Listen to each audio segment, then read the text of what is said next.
Olá, seja muito bem-vindo a mais um encontro nos Caminhos do Direito. Hoje eu vou entrevistar um advogado que atua em um ramo bem peculiar e também podemos dizer assim o mais popular no país em termos práticos, mas em termos teóricos é um tema completamente desconhecido tanto dos acadêmicos, tanto do público em geral, que é o direito desportivo. Eu vou ler o currículo dele, que é um pouco extenso aqui, mas só para que vocês possam ter a ciência da especialidade e do gabarito dele. Ele é advogado, doutor e mestre em Direito Civil pela USP, com ênfase no direito desportivo. Também tem uma especialidade em administração esportiva pela FGV e é especialista também em arbitragem pela FGV e sócio e fundador do conselho do IBDD. E para falar sobre todo esse contexto do direito desportivo que envolve não só o mundo da bola, né, que é o país do futebol aqui, eu apresento o Felipe. Seja muito bem-vindo aqui ao nosso canal e a gente vai conversar um pouco, um bate-papo, né, para a gente entender todo esse contexto, porque da popularidade que o futebol tem, acaba ficando mais em evidência nesse contexto todo a justiça desportiva de julgamento de um jogador ou outro, de um profissional ou outro, mas no mundo da bola. Então eu queria que você, antes de abordar todo essa riqueza prática aí, né, que quase eu acho que ninguém tem conhecimento desse mundo, eu queria que você desse um passo atrás aqui e mencionasse como que foi a escolha pelo curso de Direito, se você já vem de uma família tradicional na área e como que foi esse encaminhamento durante o curso para que você se direcionasse não para disciplinas clássicas do ordenamento, mas para uma disciplina talvez bem regional, né? Que é aqui em São Paulo, que é corintiano também, já estou denunciando aqui, mas a palavra é sua. Bom, legal, um prazer participar com vocês aqui do canal Caminhos do Direito, falar um pouco sobre direito desportivo, que acaba sendo não só uma profissão, como uma paixão, né? Trabalhar com direito e com esporte. Já respondendo, na verdade, não venho de uma família tradicional, minha mãe é médica, meu pai é engenheiro, então foi uma válvula de escape sair pelo direito. Durante o colegial todo, a minha ideia inicial sempre foi fazer economia, né? Então, me preparar, ver naquelas feiras de estudos para ver qual que era a função, o que fazia um economista, de repente um administrador. Mas aí no último mês, uns 2 meses antes da FUVEST, eu acabei mudando de ideia por conta de influência de amigos, de pais de amigos de carreiras jurídicas, que eu estava um pouco em dúvida, e o direito acaba sendo um campo muito aberto, né? Você pode seguir depois para várias profissões, ou mesmo dentro do direito, o direito econômico, o direito esportivo, o direito penal, enfim, concurso público.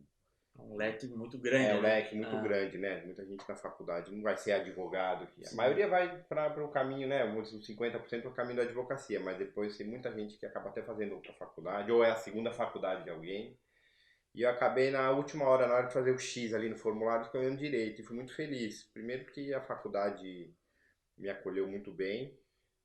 Eu gostava mais no começo, principalmente o curso de Direito, primeiro ano é muito teórico, né? Aquelas matérias de Acaba sendo introdução. chato para quem está saindo do ensino médio, né? Você Não fala, tem vou tanta direito, maturidade para lidar com aquele tipo de matéria, filosofia, sociologia, teoria introdução, mas geral. tudo então assim acaba sendo pesado para quem tá naquela idade, né? Mas aí você superou Eu essa. superei porque você entra no direito, você quer o que o aluno do primeiro ano gosta é ali um pouco de direito penal, ou até direito civil, que tem algumas faculdades no início, direito romano, que tem alguma coisa mais prática, assim, né? Mas a faculdade me acolheu porque aí já entrando na parte do esporte, eu sempre pratiquei muito esporte, né? Desde infância, escolinha de judô, escolinha de natação, escolinha de esporte, basquete, futebol de campo, joguei bola em vários lugares, karatê, fiz um leque grande de atividades esportivas e o esporte sempre foi uma paixão, então sempre quis trabalhar com esporte, né? Então Também, antes de economia, pensei em fazer educação física ou esporte. Por causa do Por esporte causa, também por causa do gosto, né? Sou corintiano, daqueles que sempre que pode, vou sempre ao estádio e quando criança também sempre gostava de assistir, de ir aos jogos. Então, e chegando na faculdade eu me identifiquei muito com a turma lá na São Francisco. A gente tinha uma turma da Atlética lá que organizava as competições estudantis, os jogos jogos jurídicos jurídicos e tradicionalíssimos, né? tradicionalíssimo, Interusp, as campeonatos internos. Então, logo no primeiro dia eu já fiz amizade com o pessoal do esporte e acabou me segurando na faculdade, porque eu, no primeiro semestre, no primeiro ano da faculdade, se fosse ser só pelo estudo, eu talvez desistisse, né? Então, tendo esses amigos, até na faculdade faz amigos que jogam bola, que praticam esporte, são amigos mais velhos, começa a ter contato com a prática deles, com o dia a dia deles, você acaba tendo um pouco mais de paciência, vamos dizer assim, com o primeiro ano, que é um pouco teórico, um pouco mais chato, pelo menos para mim, que gosto mais das questões práticas. E o direito desportivo começou logo que eu entrei na faculdade. Eu ganhei, de um pai do amigo meu, ganhei uma Constituição, de um pai de um outro amigo meu, ganhei um Código Civil. Mas eu estava na livraria olhando, antes de começar a matrícula na faculdade, olhando um livro de direito, o que é Constituição, aquela fuçada geral. E eu achei um livro lá, foi uma sorte, que era Desporto e Constituição, do professor Álvaro Melo Filho, que hoje é um grande amigo. E eu comprei um livrinho verde, né? E eu comprei esse livro, né? Dei uma folhada, mas, né? 17 anos eu tinha, não entendi muita coisa, mas sabia que tinha ali um campo para desenvolver, para estudar. E ao longo da faculdade, como eu entrei, como eu me envolvi muito com a parte esportiva da faculdade, ali de organizar os jogos, os campeonatos, ali a gente começava a ter que organizar o tribunal dos jogos, organizar o regulamento das competições, ir nas reuniões. Então começou um pouco na parte estudantil mesmo o direito esportivo. E eu tive a, a sorte ou a felicidade, enfim, de quando eu estava na faculdade foi quando teve a grande mudança da legislação esportiva. A gente não tinha matéria, a matéria não existia, então não tinha um livro. Na verdade, acho que nessa época que eu estudei, entre 96 e 2000, de 96, que eu quando eu entrei, só tinha o livro do professor Álvaro Melo, não tinha nenhum livro.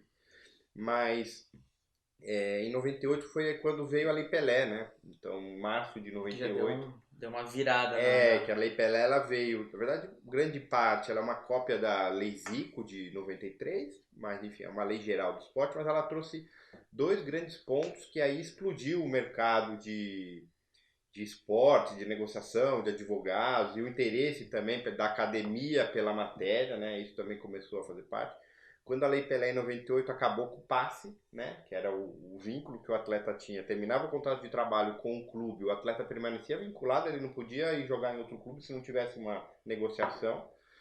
E também veio uma regrinha polêmica, que depois mudou, voltou, que era a obrigação dos clubes se transformarem em empresas. Então isso virou um rebuliço jurídico. E aí na faculdade nós organizamos pela Atlética um evento sobre a Lei Pelé.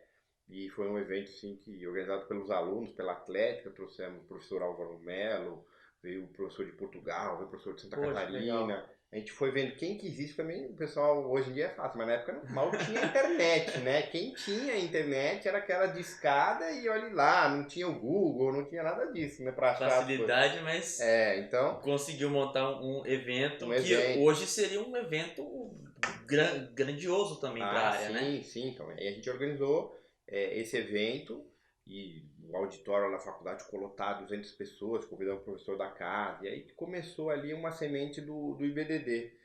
No ano seguinte organizamos também outro evento, começou a ter Uma procura muito grande. uma procura e assim começou a ter uma assim, ó, vamos organizar todo ano a Atlética, em vez de Sim. organizar só os jogos, a competição, vamos também organizar um evento voltado à parte Porque daí acadêmica, né? isso, exatamente, porque daí você trabalha tanto a prática porque todo ano tem jogos jurídicos, então você trabalha a teoria e a prática, né, Isso. junto ali dentro do mesmo contexto estudantil, né, e acadêmico ali. Então E trazer é os uma professores, iniciativa legal. professores de fora, os professores da casa, para falar, ó, existe aqui o direito esportivo, faculdade muito tradicional, né? Você tem os departamentos ali muito tradicionais.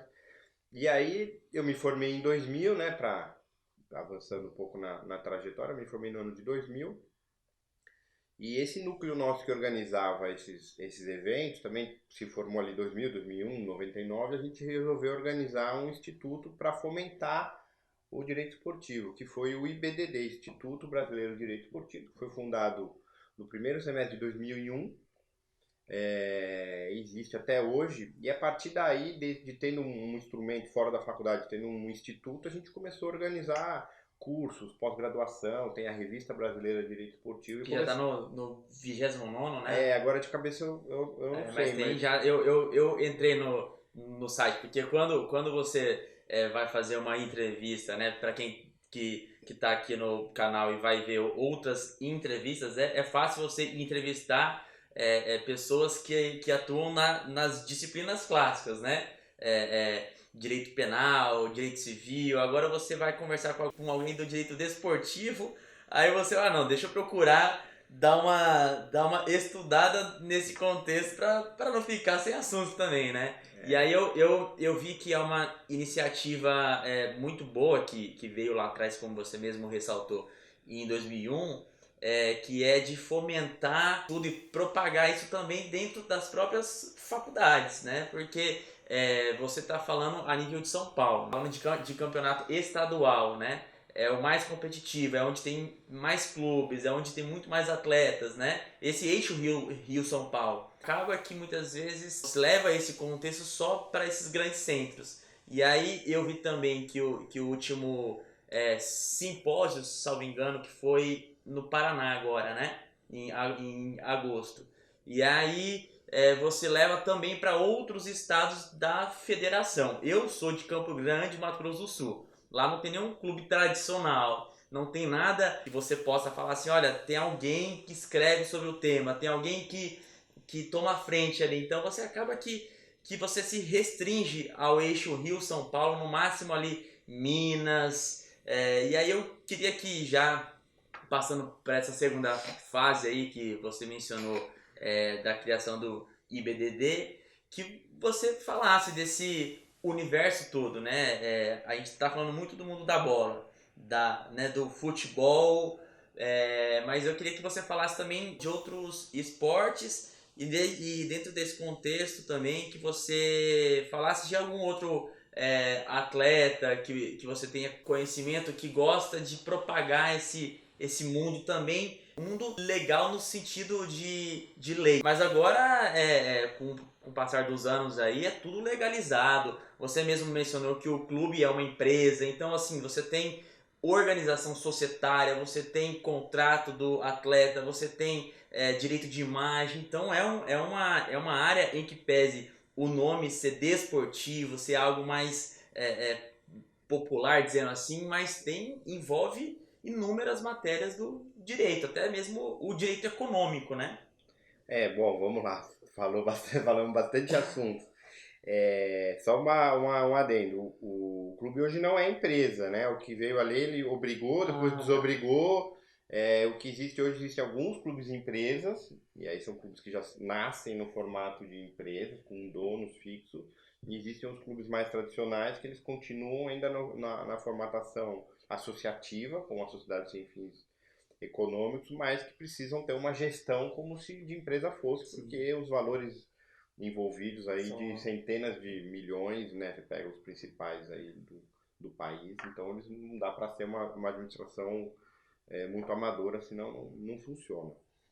Bom, também com relação ao eixo, obviamente que quando se trata de esporte no país, e aí o direito esportivo não foge muito, o principal esporte é o futebol, que é onde existem os principais, onde está o dinheiro, vamos dizer assim, o grosso do dinheiro, o valor investido, as grandes negociações, onde estão os principais casos que se envolvem tanto de justiça esportiva, quanto de negociação de atletas, quanto de agentes, quanto de contratos, E mídia estádios, também, né? mídia. Mídia em cima. Mas também existem, e aí você fica, obviamente, mais restrito aos grandes centros. E não é só São Paulo, Rio, não. Minas, Paraná, Santa Catarina, Rio Grande do Sul, no Nordeste também, na Bahia, Ceará, Pernambuco também, esporte, Pernambuco. né? Então esses centros acabam tendo um pouco mais de impacto, mas aí como no Brasil ou em qualquer outra atividade econômica. Mas também hoje em dia a gente tem os outros esportes que também demandam atividade do advogado. Então você tem o basquete com a Liga Nacional de Basquete, você tem o futsal, o campeonato de futsal que envolve também diversas questões. Tem o vôlei também, é um esporte Bem, super vitorioso, então com valores muitas também, medalhas medalhas, olímpicas, inclusive, né? patrocinadores de relevo. E aí você tem as outras modalidades hoje que a gente vê que vem surgindo e que vão. A natação e o atletismo um pouco atrás, né? Mas você tem outras modalidades que até se discute se é esporte, como os jogos eletrônicos, né? Tipo de esportes, né? Que é Esse é bem, um né, fenômeno da que é o do tecnologia. futuro, né? E aí você não fica também restrito só aos grandes centros, né? E você tem isso mais espalhado, então os campeonatos de jogos eletrônicos, já tem os clubes de jogos eletrônicos, E os que atletas, os agentes, ou e seja, envolve muito dinheiro também, né? muito dinheiro não só no Brasil como no mundo. No Brasil ainda está começando, então existe um campo de trabalho para o advogado de esporte, da parte de contratual e de direito digital, as plataformas de transmissão, os jogos, os direitos, né, até de marca e de propriedade intelectual sobre os jogos. Enfim, tem uma gama. E os outros esportes também que vêm crescendo, como o surf, os esportes radicais, assim, o skate, né? Acabaram se tornando esportes olímpicos, isso acaba trazendo um, uma chancela do esporte olímpico, acaba trazendo importância, acaba trazendo mídia, acaba Acho trazendo legal. interesse. Então, existe um campo de trabalho muito grande para o advogado nessas áreas também, não é só na área do futebol. Então, quando as pessoas pensam, trabalha com direito esportivo, trabalha, mas só trabalha, ele trabalha com algum jogador, trabalha com algum clube, não necessariamente. Muitas vezes ele Sim. trabalha até em outras modalidades. Aqui no escritório a gente acaba assessorando clubes olímpicos ou modalidades totalmente diferentes Distantes dessa da realidade. realidade popular, A né? gente tem caso aqui de polo aquático, tem caso de Poxa, que handball, legal. basquete, tem muitas questões de basquete, futsal, né? Todo futsal aqui passa da Liga Nacional, passa aqui pelo escritório, a gente Que que legal. coordena. Outro dia eu estava numa disputa jurídica, judicial, justiça desportiva, com levantamento de peso, Caramba. questões que envolveram uma competição e a inscrição na uma competição. Você ganha a competição, você ganha direito de se inscrever para uma competição sul-americana, pan-americana, então houve um questionamento na competição. E são atletas profissionais que recebem patrocínio, recebem bolsa auxílio também do Do Ministério do governo, Esporte, do né? governo, porque são medalhistas e aí eles precisam ganhar para poder continuar recebendo. Ou seja, existe um mercado de trabalho grande para o advogado. Ele não é um mercado já entrando, não é um mercado tão grande assim que você vai ver em todos os escritórios, ou todo mundo fazendo, que nem o civil, que nem o família, que nem o penal, que nem o São mais trabalhista. antigos, né, também. Não, e que são relações que acontecem, né? Você pega aqui um prédio que moram 20 famílias, você vai ter ali um prédio inteiro de clientes, porque eles vão, tem inventário, tem separação, tem problemas Guarda. trabalhistas, tem guarda, tem compra e venda de imóvel, tem locação, às vezes o cara tem uma empresa, então tem problemas trabalhistas, problemas tributários, então não pode ser que ali naquele prédio você não tenha nenhuma questão esportiva, né? Então demanda acaba sendo um nicho mesmo, mas existem dentro desse nicho existem diversas áreas.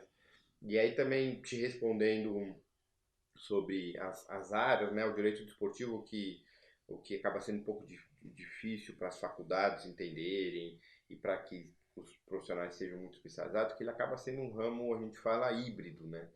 Porque não existe alguém que seja, sou especialista em direito esportivo puro, propriamente dito, porque você tem diversos sub-ramos. Então, por exemplo, tem a pessoa que trabalha com direito trabalhista, e aí tem a parte de direito trabalhista desportivo, né? O Que direito tem um do vínculo também. Tem uma, contratos você do tem que ter uma jogador, as base, né? transferências, como é que funciona as férias, né, no terceiro. Tem a parte tributária do esporte. Tem a parte constitucional, que o esporte está previsto na Constituição, a questão de autonomia. Tem a parte contratual, tem a parte de direito de imagem, direito de arena, tem a Muita. parte dos contratos de agente. Então acaba funcionando muito em alguns escritórios mais generalistas, assim. Quem que faz direito esportivo no escritório? Tem lá um trabalhista, a gente cuida de alguns atletas, tem um advogado trabalhista que faz, mas ele não entende nada da parte tributária, ou da parte de justiça desportiva, ou da parte de contrato. Então, direito esportivo, quando a gente dá o curso, né, e a primeira pós-graduação que foi criada foi a do IBDD, que faz uma pós-graduação em Direito Esportivo, a gente dividia em módulos, e os módulos, assim, tinha não sei, agora não lembro de cabeça, mas 40 horas aula, por exemplo, né, de Direito do Trabalho Esportivo, 40 horas aula de Direito Civil, Contratual Esportivo, Direito Constitucional, Direito Tributário Esportivo. Então, todo curso que se vai fazer, seja de graduação ou de pós-graduação, você vai ter lá 10, 12 aulas, você vai dividir e não vai ser nunca o mesmo professor que vai dar o curso todo. Olha que interessante. Então você vai ver lá no Direito de Família, o professor de Direito de Sucessões, aquele professor, ele vai dar o semestre todo. Sucessões, Direito Esportivo é muito difícil. Então, Direito Esportivo você vai ter um curso lá de 12, 15 aulas durante um semestre. Provavelmente tem algum professor que possa, de maneira geral, passar por tudo, mas normalmente divide ali em 4, 5 professores para cada um dar um módulo. Uma coisa mais densa, né? De cada um. Mas cada um dá um módulo dentro da sua especialidade, né? Acho que se a gente fosse ficar falando de cada modalidade aqui, a gente ia ter a entrevista em 10 partes, enfim, quiçá aí em infinitas partes, porque você mesmo mencionou, não é? Eu não tinha nem relacionado a essa pauta, mas a riqueza do direito desportivo é tanta que tem até jogos eletrônicos vindo aí. Então, não, já chegou e já dominou financeiramente e acho que chega quase próximo ao no Brasil ainda nem tanto, mas em alguns países no você mundo, tem assim, né? campeonatos que lotam estádios, né? Você tem aqui a final daquele jogo mais famoso que é o LoL, né? Que é o League of Legends. Sim. Eu não jogo, mas foi aqui, teve um aqui que foi no Allianz Parque, teve um que foi no ginásio do Ibirapuera, Lotado. 20 mil pessoas ali, fanáticos, pessoal vestido fantasiado, cheio de coisa, para ir assistir uma pessoa jogando lá no palco, né? Fora os canais, né? Você liga, quem tem filho da idade aí em torno de 10 anos, pouco mais, pouco menos, sabe que eles ficam assistindo os campeonatos na televisão. Mais até do que jogando. A gente falou de muitas modalidades do direito desportivo aqui, e ainda que você não mencione todos os esportes em âmbito futuro, né? E também do pretérito aí, futebol, que é um esporte muito antigo e tradicional, né? Eu queria que você desse um recado não só para quem mora em São Paulo, nesses eixos grandes, né? São Paulo, Rio, BH, enfim, tem várias capitais aí que tem um mercado mais aquecido nesse sentido. Mas se você pudesse dar um recado para o Brasil todo, então para outros países também, né? Que às vezes tem atletas que vão para outros países, tem gente aqui no canal que a gente tem uma audiência, que eu já falei em outras oportunidades, em Portugal, na Angola, Moçambique, até mesmo nos Estados Unidos. Tem a gente assistindo, eu consigo ver pelo aplicativo do Analytics aqui. Então é um recado, eu vou te franquear a palavra para que você converse com alguém que esteja durante o curso, né, do primeiro ao quinto ano ali, procurando aquele livro que você procurou lá atrás, que era quase único livro, né? Não tinha muito conteúdo a se buscar. E hoje a gente tem o Google, a gente tem uma velocidade de informação aí, e também que você também possa inspirar aqueles que estão ali na dúvida se escolhem direito ou então se vão para uma outra área, né? Eu conversei com muitos jovens em um evento que a Editora Abril criou faz um tempo, e este ano eu estive presente nesse evento. A gente conhece jovens que está entre medicina e direito, engenharia e direito, moda e direito. Então, assim, às vezes você pode dar uma luz para alguém que gosta de esporte e se especializar nessa área. A palavra é sua para a gente encerrar aí. Bom, o pessoal que se interessa pela área, muito provavelmente não vai ter essa matéria na graduação. São hoje, com muito esforço já do IBDD e de outros institutos e entidades e amantes da matéria, a gente tem algumas faculdades que oferecem a matéria mais como optativa. Então, o que essas pessoas têm que fazer, o que eu sugiro, fazer mais ou menos como nós fizemos há 20 anos atrás, então procurar o site do IBDD, que é o ibdd.com.br, ele tem ali diariamente notícias sobre o mundo jurídico esportivo e notícias sobre cursos, eventos, seminários. Hoje tem evento, pós-graduação, mesmo cursos mesmo de um dia, 2 dias, encontros que são via online, né? Então que as pessoas que não são de São Paulo, Curitiba, Belo Horizonte, Rio de Janeiro, podem assistir, acompanhar pela internet, cursos que já são gravados, para tentar se identificar, ver se é isso mesmo que se gosta, ou conhecer a matéria, e também procurar os artigos e livros e, e trabalhos na área, né? Provavelmente quem está estudando direito já tem uma afinidade mais com a parte trabalhista, mais com a parte civil, mais com a parte tributária, então já consegue ter um encaminhamento, procurar artigos que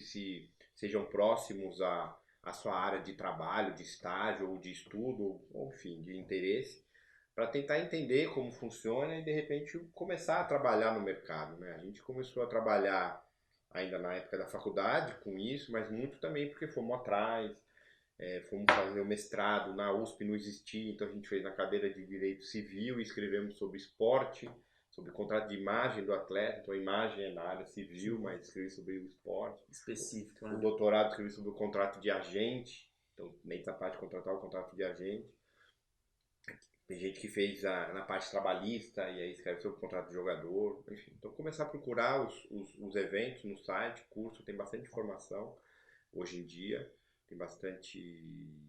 existe um mercado de trabalho mesmo para quem está fora do eixo, do principal eixo, porque se você for parar para pensar, mesmo o futebol ou as outras modalidades, existe uma federação em cada estado, né? Pode não ter um campeonato profissional super competitivo de determinada modalidade. O futebol vai existir em todos os estados, mas o basquete talvez não tenha um campeonato adulto super competitivo lá no regional, né? lá no Mato Grosso do Sul, mas vai ter um campeonato de basquete lá, então já começa por ali, já ir olhando como é que foram feitos os regulamentos, se está de acordo com a Lei Pelé, se não tem nada que infringe isso, se existem os tribunais de justiça desportiva, existe muito trabalho voluntário para quem quer conhecer, aprender, até estagiar na justiça desportiva, então para trabalhar como procurador, como auditor, ou eventualmente para quem está começando ainda como secretário ou estagiário, ou defensor da ativo,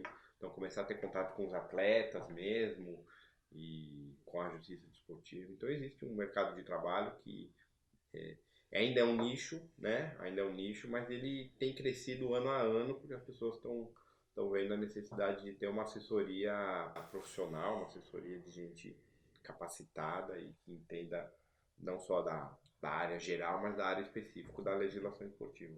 Então, eu acho que já está mais do que fomentado toda essa riqueza de ideias aí, de um ramo do direito civil que a gente pode colocar, porque né, dentro do direito civil tem essa ramificação, mas eu agradeço muito a sua presença aqui, eu espero que vocês tenham gostado dessa entrevista, e o que a gente pode tirar disso é que você se interesse pelo conhecimento, que ainda que não tenha dentro do seu curso, da sua faculdade, uma matéria optativa nesse ramo, que você vai atrás, que você entra no site, que você busque o seu conhecimento. Essa que é a mensagem de uma maneira geral de um ramo que é tão desconhecido na teoria, mas que é muito popularizado pela mídia. Então é isso, não se esqueça de clicar em gostei aqui embaixo, se inscreve no canal, compartilhe esse vídeo com todas as pessoas que você conhece que possa gostar da área do direito desportivo e a gente se vê no próximo encontro. Até lá!